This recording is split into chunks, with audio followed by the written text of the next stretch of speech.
Hi, welcome to Captain's Corner. My name is Captain Rob. This is where we discuss practical tips and best practices to make sure you have a safe and enjoyable boating experience.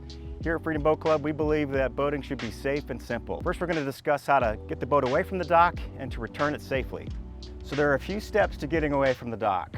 There are some critical considerations you have to think about. What's the weather doing? What's the wind doing? Is there an influence by a surface current on the water? And then what's the traffic around me? You can see in this setting, it's very calm.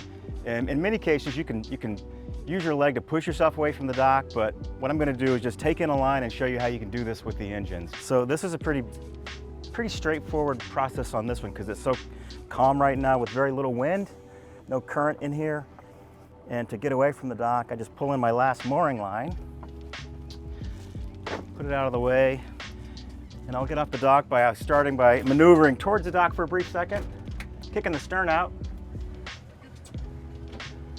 and just traveling straight back, maintaining that angle on my stern.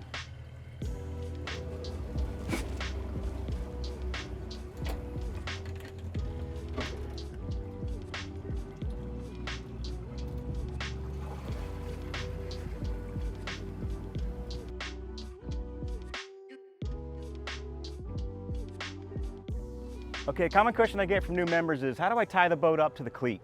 It's a pretty simple process. You get your line over to the dock, right? And you put what I call one round turn, a complete turn around the cleat, and then a series of figure eights over the horns of the cleat. And then what I like to also add is what we call flemish the line, right there next to the cleat, to prevent tripping hazards and to let the line dry in the sun. See you on the water.